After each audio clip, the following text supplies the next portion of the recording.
Здравейте!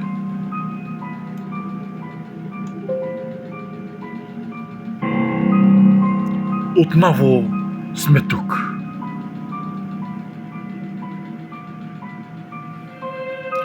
Ще говорим за гнева на Бога.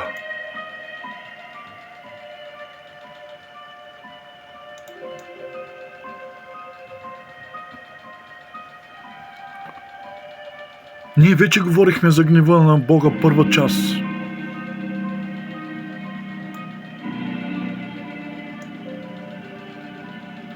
И ако се върнете, ще видите, че наистина Бог има гняв, в който дори хората не сме предполагали какъв е Божият гняв.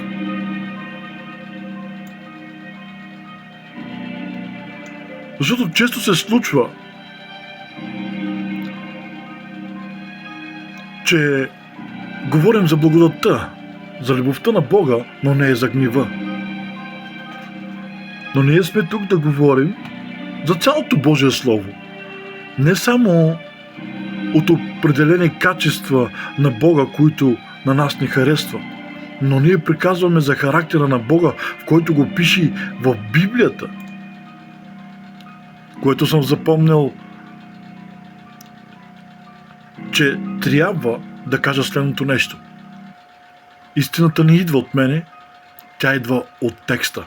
Дано да запомниш и ти това. И ние, както казахме, говорим за Римляни, 1 глава, 18 стих, и това е втората част. Гневът на Бога. Добре сте дошли. Добре сте дошли и аз не искам да бавя времето ви, веднага започваме. Римляни 1 глава 18 стих се казва така. Така пише в Божието Слово. Защото Божият гняв се открива от небето против всяко нечестие, неправда на човеците, които обграждат истината с неправда.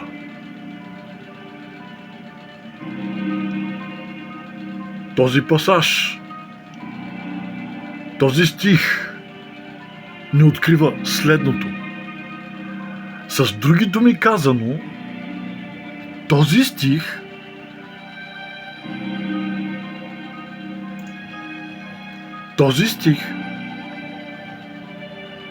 ни открива с други думи следното.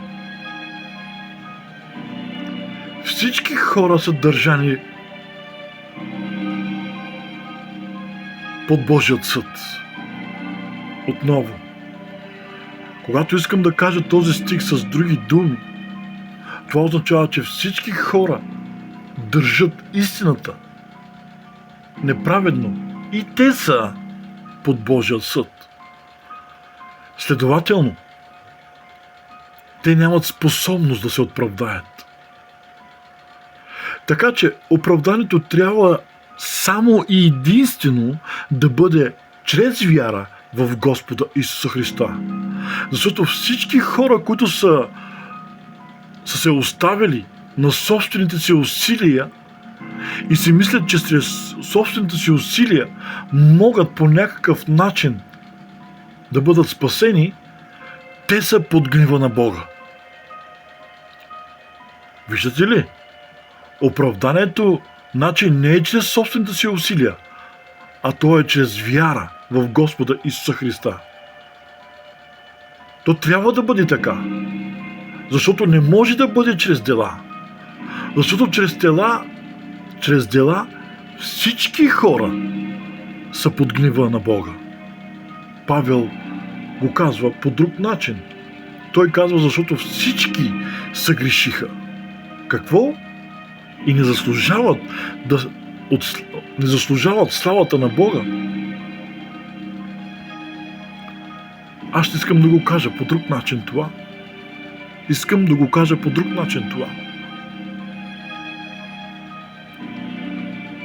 Защото всички се грешиха. След малко, когато кажем за думата всички, по-надолу някой изобщо няма да им харесва какво означава думата всички.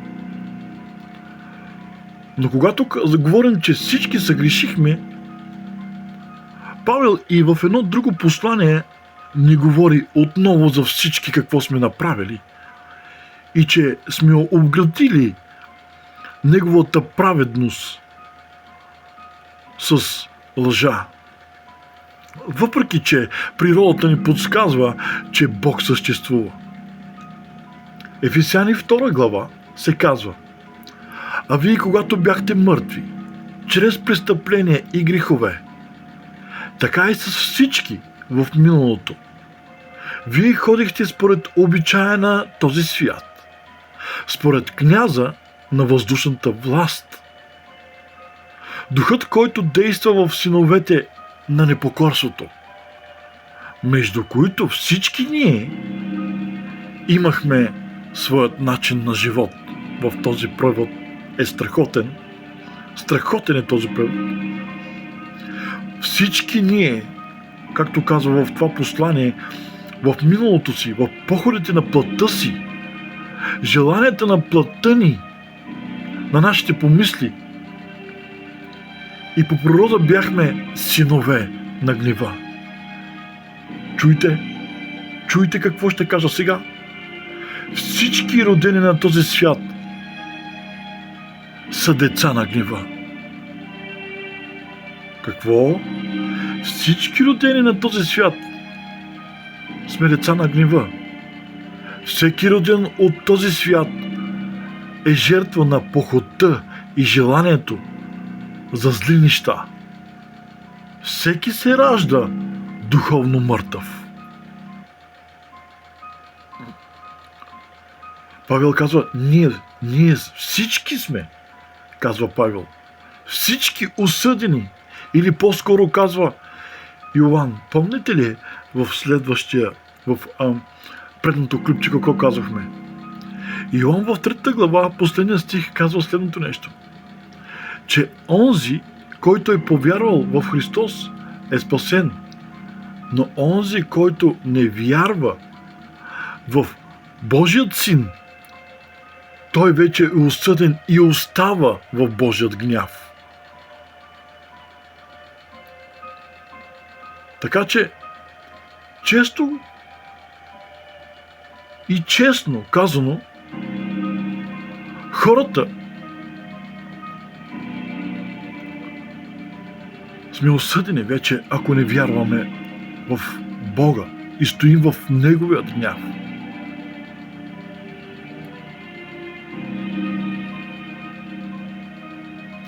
Искам да говоря честно, хора. Честно искам да говоря. Присъдата вече е произнесена. Какво означава това? Цялата човешка раса е осъдена на ад. Всички ние сме деца на гнева, под Божият съд. Човекът се ражда осъден. Всички хора се раждат на света под гнева. Какво ли ти говоря? Може би изобщо няма да ти хареса това. Но и така започваме с това твърдение.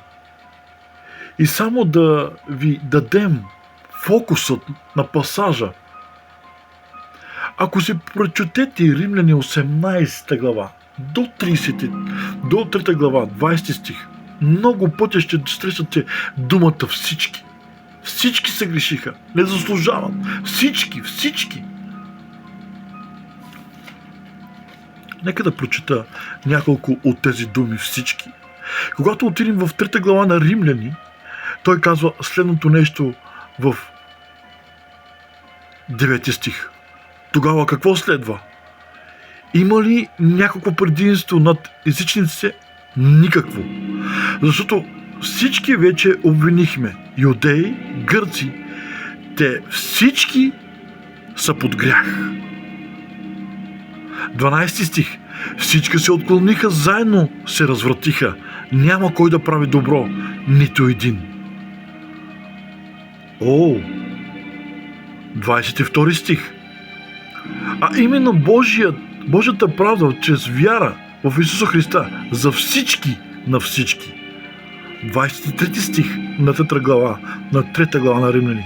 И там каза: понеже всички се грешиха и не заслужават да се православят от Бога. Толкова много ще срещате в Римляни думата всички, всички, всички. Това означава всички. Така че да спрем на това известно време. И ще видите някои неща. Когато имам предвид, че Божият гняв се открива за някое известно време, в някое известно време, това ще го видим по-надолу. Но първо искам да видим гневът. Като пример, в който ще дам качеството на гнева, качеството на същността му, какъв вид гняв е това. Ще дам пример, но искам да обясня още малко. Какво е Божият гняв? Ами, това е Божият гняв. Това е божествен гняв. И това е много важно начало. Чули това? Чули това? Това е божествен гняв и това е много важно начало. Това е божествен гняв. Не е като нещо друго, в което познаваме на този свят. Не е като този гняв, в който понякога си мислим, че е като гневът на хората. Не. Това е Божият гняв. И то не е гняв като гняв, който ние се ядосваме. Това е Божият гняв. Ние се ядосваме и се ядосваме, когато сме били обидени. И честно казано, ние се обиждаме заради нашата гордост. Начинът, по който прави нашето естество да се ядосваме, е заради нашата гордост, заради нашата страст. Нашият гняв и нашият гняв не са такива като Божият. Това е Божият гняв. И какво? И какво? Си казваш ти. Нека да кажа. И когато както всяко друго качество на Бога е съвършено, то сега и този Божия гняв е съвършенен. Сега вече гневът на Бога, в който си мислим, че е като нашият, всъщност нека да отидем още една крачка напред. Да отида още една крачка напред. Внимавайте. Тук ще получим урок от Божият гняв. Бог не би могъл да бъде Бог, ако Той не бъде свят и да бъде изцяло добър, ако не реагира на злото. Разбирате ли това? Бог не може да бъде добър и изобщо не може да бъде Бог, ако Той не реагира на злото. Вау! Дано разбираш това, защото ще го повторя отново. Бог не може да бъде добър. Дори не може да бъде изцяло добър. Дори не може да бъде Бог, ако не реагира на злото. Защото само добрият Бог реагира на злото.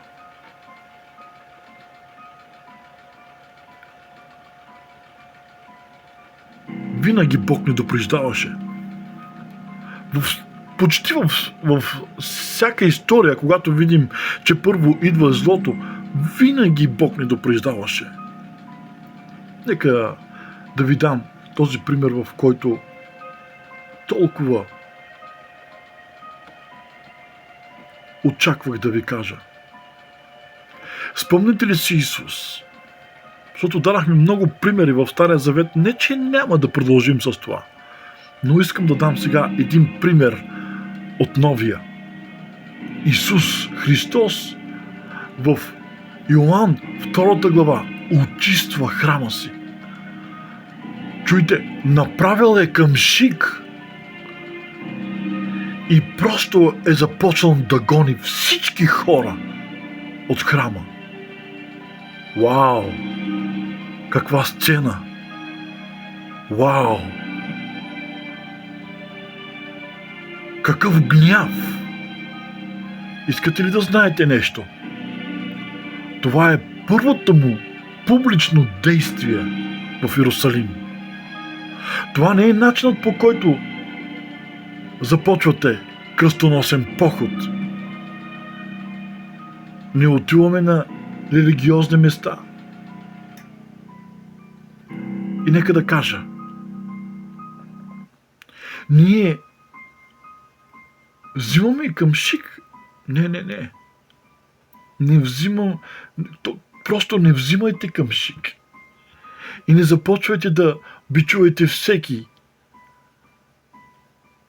Да преобръщате маса и да плачете за греха им.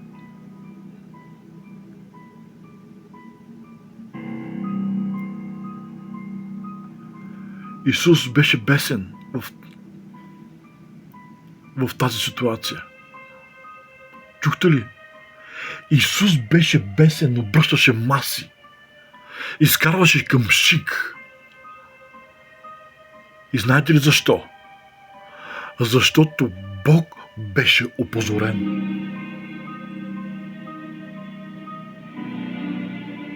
Чухте ли?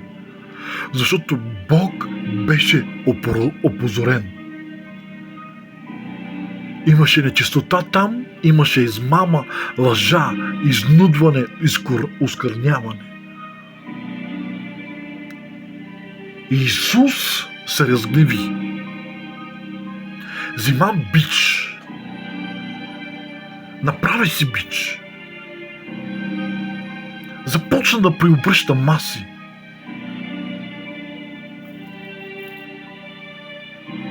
Започна да гони хора. От храма, забележете. Вау, каква святост! В гнева си показва святост. Ако днеска направим това, олеле майко, ще дам още един пример за гневът на Господа, който е справедлив. Плачът на Еремия, глава 1. Чуйте какво казва. Праведен е Господ, защото аз се разбунтувах против заповедите му. Чуйте, моля ви се, всички хора и всички скърбата ми. С други думи, Бог съди, но това е добро. Добре е. Аз го заслужавам. Той е праведен. Ще продължа да давам примери за Божият гняв.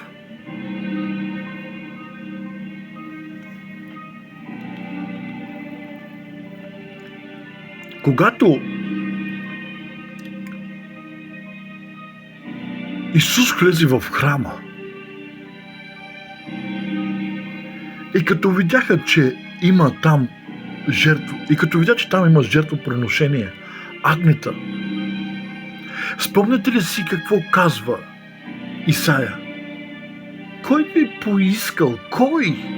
Защо тъпчете храма ми? Кой е искал от вас тези неща?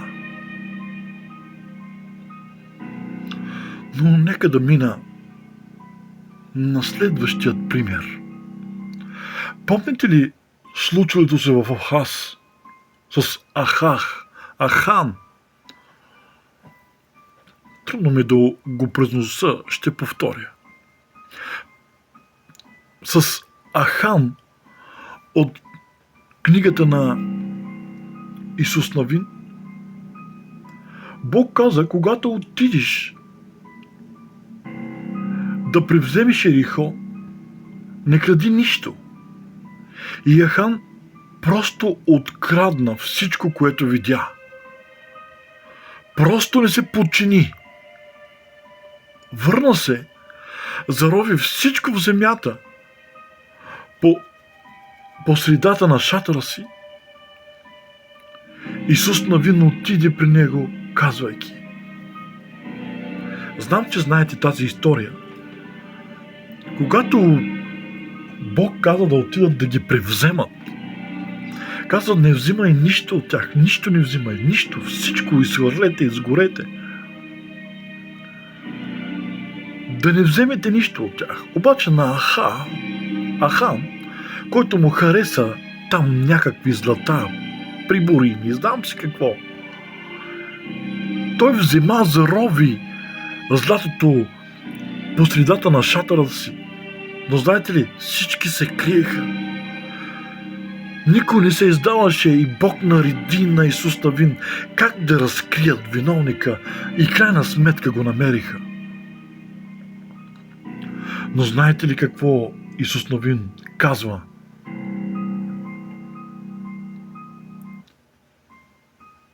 На Ахан, в което трябва да отвори умът ни. Исус Навин, 7 глава, 19 стих, чуйте какъв разговор имат. Признай греха си и въздай слава на Бога. Какво? Да признае греха си, да кажа слава на Бога? Какво е това? Какво имаше предвид с това? Какво има на предвид този стих? Имаше на предвид, че Ахан наистина щеше да го получи. Искам да кажа, че щеше да го получи и наистина го получи. Знаете ли какво се случи? Ето какво се случи. Умря той и цялото му семейство. Тогава те със сигурност са били замесени в цялата операция. Но той каза: преди да получиш заслуженото си осъждение от Бога, изповядай греха си. С други думи, казваш: виновен съм. Това, което Бог ми направи, е направил от реакцията на Неговата святост. Искам да чуеш отново това. Искам да чуеш отново това и да отвориш ушите си. Тоест, когато казваш: признавам греха си, слава на Бога, тоест казвам: Бог е направил това според Неговата реакция, защото е заради Неговата святост. Това става от Неговата святост. Виждаш ли? Това е проблемът. С другите думи, никой никога не обвинявай Бог. Сякаш той иска да направи нещо нечисто, несправедливо. Дори когато Бог е ядосан, това е правилният израз на Неговата пълна святост. Бог се гневи. Но те бяха допредени. Защо постоянно повтарям, че Бог винаги не допреждаваше в повечето случаи? След малко ще чуем това. Когато говорим за Божият гняв, ние ще видим следното. То ще се говори във 2 и 3 глава непрестанно на римляните. Ще се говори за Божията правда, Божият съд. Постоянно ще виждаме тези неща. Тези думички.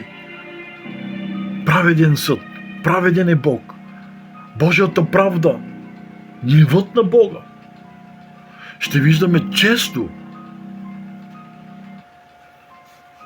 тези думички във 2 и 3 глава. Второ,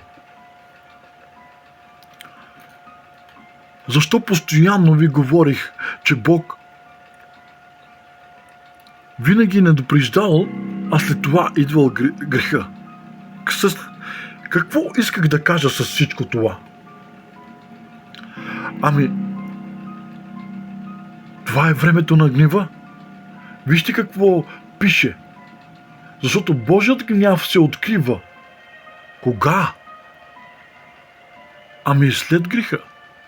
Това се минава време, но преди да се открие греха, преди да се открие гневът му, той е допредил някой. Това да не се случва в живота ти. Онова да не се случва в живота ти. Това да не правиш, онова да не правиш. Но когато го направи, идва времето на Божия гняв. Какво имам предвид?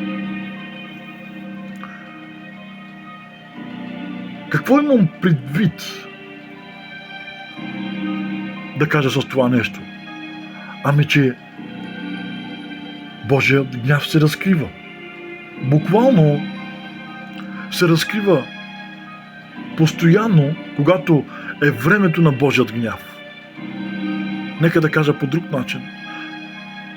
Той се разкрива постоянно. Божият гняв се проявява постоянно. Тоест, Божият гняв става като апокалипсис. Може би думата гняв може в скоби да се зачертаете и да пишеш гняв апокалипсис. Да разкрия е другото наименование на гнева. Да разкрия, да извадя наяве.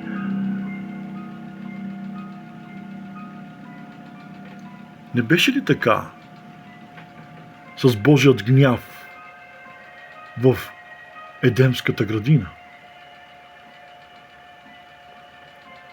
Когато Адам и Ева съгрешиха, веднага беше произнесена смърт. Смъртна присъда.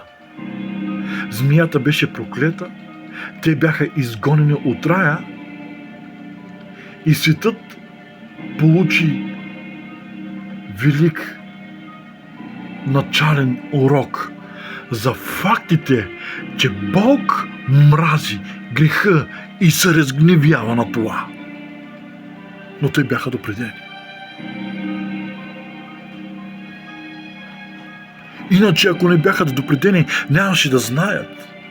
И ако не знаеха, Божият гняв не можеше да се открие. На Ахав също беше. На хората на Израел също беше открито. Внимавайте!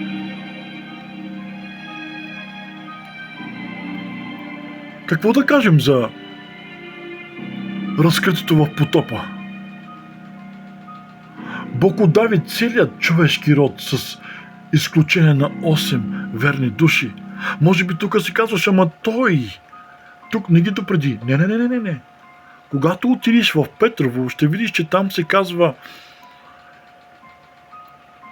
Ной, проповедникът, което означава, че те бяха допредени чрез проповеди и слова на Ной.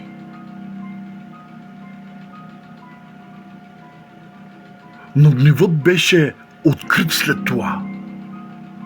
Разкри се заради тяхното нечестие, заради тяхното неприемане от благовестието, което Ной проповядваше. Ще продължа нататък. Още, Божият гняв не беше ли разкрит с очудване на неговата армия на фараона? Не си ли спомняте?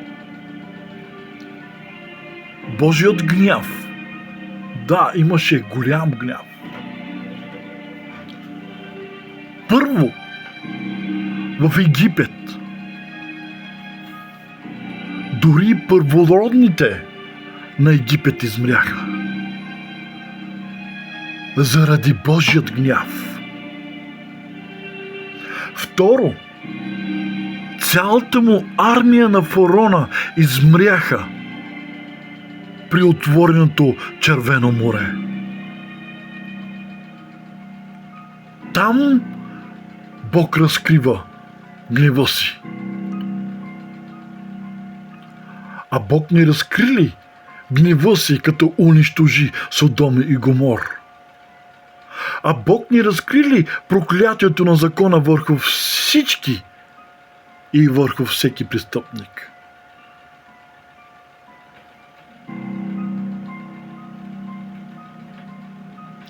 Бог разкри също гнева си срещу жертвоприношенията почти във всички служби на Моисеевият закон. И чуйте, най-вече вярвам, внимавайте, защото минавам към завършек. И това ще отвори още умът ни. Най-вече вярвам, че най-великата демонстрация на Божия гняв, дадена някога в света, е била на кръста на Голгота. Бог мрази греха толкова дълбоко, че дори позволи собственият му син да бъде убит. Най-великото проявление на Божият гняв. Той изля цялата си ярост, целият си гняв върху собствения си възлюбен син и не би задържал дори от собствения си син. Ето кой той намрази греха.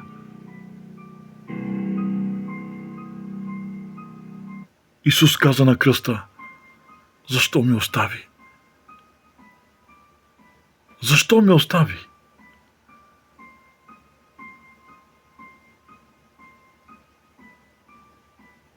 Същият Исус каза: да, всички онези хора са грешни, Отче, прости. Но как разбираха, че са грешни? Ако нямаше грях, нямаше да има злоба. Но нека да се върна малко.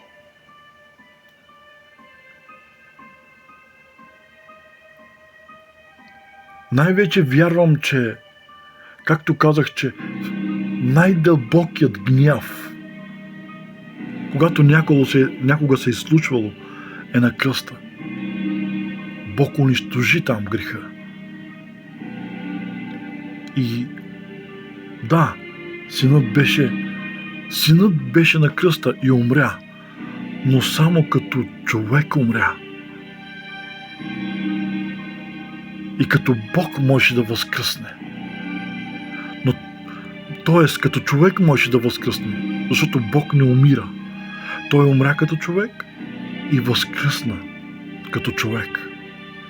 Бог не умира, защото не може да умре Бог. Но тук виждаме една картина, че грехът беше стоварен върху човешкият син.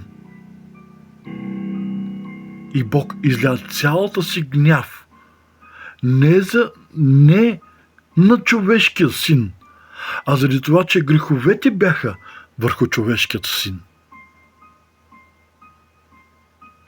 И сега ние разбираме любовта на Бога. Но знаете ли защо разбираме любовта на Бога? Защото Божият гняв се изля върху нашите грехове, които бяха взети от нас, т.е. бяха взимати от нас върху човешкия син. Тези грехове, които бяха взимати от нас върху човешкия син, той пое гнева. Сега вече по този начин разбираме, може би, любовта и гнева. Така завършваме и тази част. Сега вече ще разбираме, когато четем 2 глава за Божият съд, справедливият съд, Божият гняв. Ще разбираме какво Бог всъщност ни казва. Трябваше да минем от тук. Трябваше да покажем тези неща, за да може от тук нататъка, когато четем посланието на Рим и когато срещнем всички бяха осъдени, всички бяха оправдани, всички. И когато срещаме думите Божият съд е справедлив, Божият гняв е справедлив, защото това е Божият гняв. Той е търпелив, в който не носи към покаяние. Ще виждаме много думата съд. Така че ще може по правилният начин вече да говорим за Римляни 2 глава.